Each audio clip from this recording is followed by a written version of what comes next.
সম্প্রতি দুবাই যে ভয়াবহ ঝড় এবং বন্যা হলো, গত ৭৫ বছরেও নাকি এরকম ঝড় বন্যা দুবাইবাসী দেখে নাই। আজকে বন্যা হয়েছে, ঝড় হয়েছে। দুবাই তো ড্রেনেজ ব্যবস্থা নাই, এটা আপনারা হয়তো অনেকেই জানেন। কেন? এখানে বৃষ্টি হয় না, এখানে এরকম ঝড়, সাইক্লোন এবং জলোচ্ছ্বাস, এরকম পানি, ড্রেনেজ ব্যবস্থা নাই, ডুবে গেছে।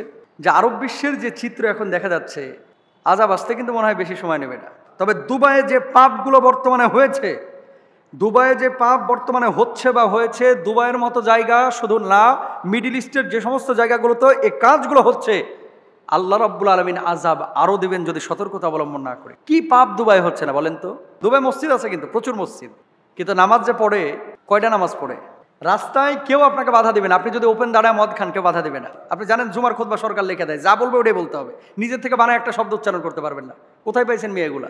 বর্তমান দুবাইয়ের শাসক যদি সতর্ক না হয়, বর্তমান দুবাইয়ের যে চিত্র যদি সতর্ক না হয়, বড় আযাবের মুখোমুখি হবে এই দুবাই, বড় আযাবের মুখোমুখি হবে এই দুবাই। উনি লিখেছেন যে মোহতারাম, সম্প্রতি দুবাইয়ে যে ভয়াবহ ঝড় এবং বন্যা হলো, গত ৭৫ বছরেও নাকি এরকম ঝড় বন্যা দুবাইবাসী দেখে নাই। আপনি নিজেও দুবাই সফর করেছেন, আপনি এটাকে কিভাবে ব্যাখ্যা করবেন? এটা কি আযাব, নাকি আল্লাহর পক্ষ থেকে পরীক্ষা, নাকি এমনি কোনো বিষয়? আমি গত বছরও দুবাই সফর থেকে আসার পরে এই মসজিদের জুমার আলোচনায় বলেছিলাম যে আরব বিশ্বের যে চিত্র এখন দেখা যাচ্ছে, আযাব আসতে কিন্তু মনে হয় বেশি সময় নেবে না। এখন ঝড় বৃষ্টি যেটা দুবাইয়ে হয়েছে, এটাকে ডিরেক্ট আমি আযাব বলবো না, আবার ডিরেক্ট আযাব না এটা বলতে পারবো না, কারণ ফয়সালা তো আল্লাহর। তবে দুবাইয়ে যে পাপগুলো বর্তমানে হয়েছে, দুবাইয়ে যে পাপ বর্তমানে হচ্ছে বা হয়েছে, দুবাইয়ের মতো জায়গা শুধু না, মিডিল ইস্টের যে সমস্ত জায়গাগুলোতে এই কাজগুলো হচ্ছে, আল্লাহ রাব্বুল আলামিন আযাব আরও দেবেন যদি সতর্কতা অবলম্বন না করে। আমি প্রথমে দোয়া করি দুবাইবাসী যারা এখন এই বর্তমান বিপদের মুখোমুখি হয়েছেন, আল্লাহ এই বিপদ থেকে তাদেরকে উদ্ধার করুন এবং বুঝদান করুন। কি পাপ দুবাই হচ্ছে না বলেন তো? আমাদের বাংলাদেশে আলহামদুলিল্লাহ, আলহামদুলিল্লাহ শত শত গুণ পাপ কম হয় এই দুবাইয়ের চাইতে। শারজাটা একটু ধার্মিক, দুবাই মসজিদ আছে, কিন্তু প্রচুর মসজিদ, কিন্তু নামাজ যে পড়ে, কয়টা নামাজ পড়ে?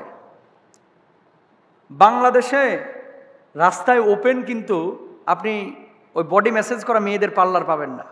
আর দুবাই প্রতি কিলোমিটারে মনে হয় 10টা পাবেন, নাহলে 5টা পাবেন। রাস্তায় কেউ আপনাকে বাধা দেবে না, আপনি যদি ওপেন দাঁড়ায় মদ খান কেউ বাধা দেবে না। আপনি যদি রাশিয়ান, ইউরোপের কোনো মেয়ে, অথবা মিডিল ইস্টের কোনো মেয়ে, অথবা আফ্রিকার কোনো মেয়ে নিয়ে ফুর্তি করতে চান, দুবাইয়ে অহরহ রাস্তাঘাটে মেয়েরা ঘোরাঘুরি করতেছে। অন্যান্য দেশে রাত্রেবেলায় ঘুরে, আর দুবাই দিনের বেলাও ঘুরে। মুসলিম দেশ, মুসলিম দেশ। কিছু কিছু লোক দেখবেন খালি 2 দিন পর পর দুবাই, 2 দিন পর পর দুবাই, 2 দিন পর পর, মানে দুবাই হচ্ছে এদের মনে করেন মূল ফুর্তির জায়গা। কেন? নারী আছে, মদ আছে, বাধা নাই, চাইলেই শুধু টাকাটা লাগবে, আপনার ডলার লাগবে। আপনি পৃথিবীর যা উপকরণ আছে, আমেরিকা যাওয়া লাগবে না, টাইম স্কোয়ারে যাওয়া লাগবে না, দুবাই পাবেন। ইউরোপ থেকে মানুষ দুবাই আসে, বাংলাদেশ থেকে মানুষ দুবাই যায়, ভারত থেকে মানুষ দুবাই যায়। সবার টার্গেট দুবাই কেন? সবার টার্গেট দুবাইটা কেন? কি এমন আছে? মরুভূমি ছাড়া, বিল্ডিং ছাড়া আছে, আনন্দ পানি আছে, আছে নারী আছে, আছে দিনহীনতা আছে, আছে হারামখোরগুলো এখানে আছে। সবাইকে খারাপ বলছি না। বর্তমান দুবাইয়ের শাসক যদি সতর্ক না হয়, বর্তমান দুবাইয়ের যে চিত্র যদি সতর্ক না হয়, বড় আযাবের মুখোমুখি হবে এই দুবাই, বড় আযাবের মুখোমুখি হবে এই দুবাই। আপনি বলবেন যে হুজুর খুব বেশি বুঝে গেছেন, আমার বুঝ নিয়ে আমি আছি। আমি তো একবার দুইবার না, আমার এখনো মানে ভিসা লাগানো হচ্ছে। শারজার কথা ঠিক আছে, শারজার যিনি গভর্নর উনি ধার্মিক, কিন্তু দুবাইয়ের যিনি, আপনি দুবাই যান, রাস্তায় দাঁড়ায় যদি কোরআন হাদিসের কোনো কিতাব পড়েন, আপনি 4-5 জন নিয়ে ধরেন একটা মাঠের মধ্যে বসেছেন, গোয়েন্দা এসে আপনারা ধরবে। এখানে কেন কোরআন হাদিস নিয়ে আলোচনা হবে? পুরো ইসরায়েলের মামাতো ভাই এটা। ইসরায়েলকে যারা সমর্থন দিচ্ছে মিডিল ইস্টে, দুবাই কিন্তু সবার আগে, দুবাই সবার আগে। খালি আলখেল্লা পরে মাথায় রুমালটা দেখে ভাব, আরে বাবারে বাবা, মনে হয় আব্দুল কাদের জিলানী রহিমাউল্লাহর আত্মীয় স্বজন জান্নাত থেকে পালায় আসছে, এরকম ভাবসাব। রাত্রেবেলায় আনন্দ পানি ছাড়া আর ঘুমিয়ে আসে না, ঘুমিয়ে আসে না। গজব কেন আসবে না? আমার আল্লাহ তাআলা কি বলছেন? যহরাল ফাসাদু ফিল বাররি ওয়াল বাহর বিমা কাসাবাত আইদিন নাস। দেখেন, আমি রাষ্ট্র দুবাইকে কিন্তু খারাপ বলতেছি না, আমি আমাদের মানুষের কৃত কাজ কর্মগুলোকে খারাপ বলতেছি।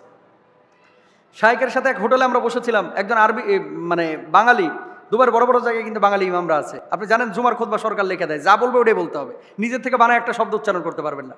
কোথায় পাইছেন মেয়েগুলা? বোঝেন নাই কথা। একমাত্র দেশে দুবাই যেখানে জুমার খুতবায় ইসরায়েলের বিপক্ষে কোনো আলোচনা করা নিষেধ। জানেন আপনারা এগুলা? ইসরায়েলের বিপক্ষে খুতবায় কোনো কথা দুবাই বলা যায় না। কেন? ইসরায়েলের সাথে তাদের বন্ধুত্ব। তেল আবিবে ফ্লাইট চালু করেছে দুবাই। দেশ দুবাইকে দোষ দিচ্ছে না।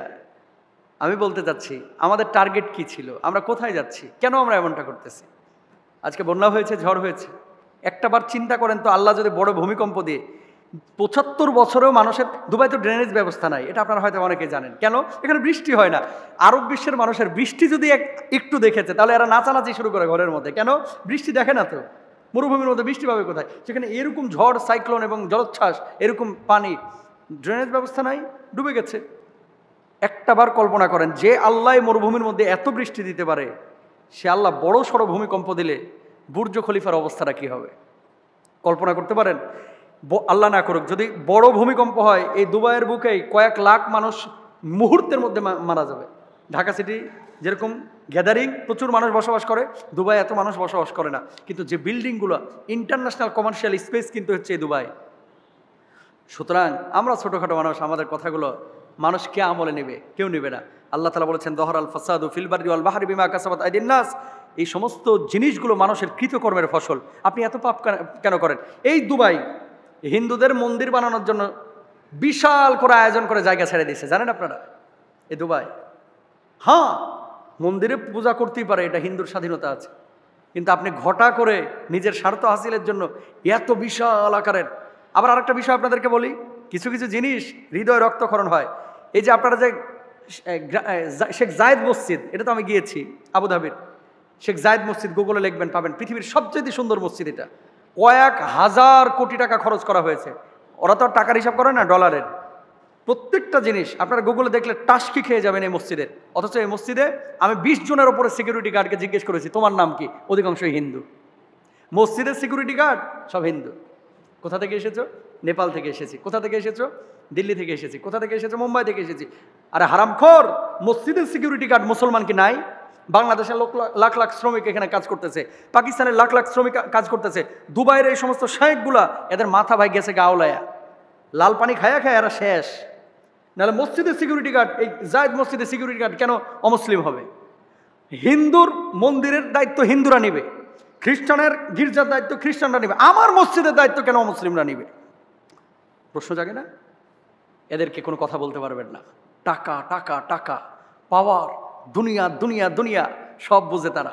আহা, একজন খতিব আফসোস করে বলেছিল, হুজুর আপনারা তো জুমার বয়ানে যে সমস্ত কথাগুলো বলেন, ওপেন বলেন। আহা, আমরা পারি না হুজুর। একটা শব্দ যদি জুমার খুতবায় নিজের থেকে বলি, সরকারের পুলিশ এসে তলব করে, কয় চল থানায় চল, কি লেগে এটা বলছস। বড় আফসোস মুসলিম বিশ্বের জন্য। সতর্ক না হলে বড় ভয়াবহ বিপদ সামনে। আল্লাহ আমার সমস্ত এই আরব শেখদেরকে বোঝার তৌফিক দান করুক এবং পাপ থেকে আমাদেরকে বেঁচে থাকার তৌফিক দান করুক। আল্লাহ আজাব দিচ্ছে না গজব দিচ্ছে, পরীক্ষা নিচ্ছে, আল্লাহ জানে। তবে পাপ বেড়েছে দুবাইয়ে, এটা সত্য। আল্লাহ এদেরকে হেদায়েত দান করুক।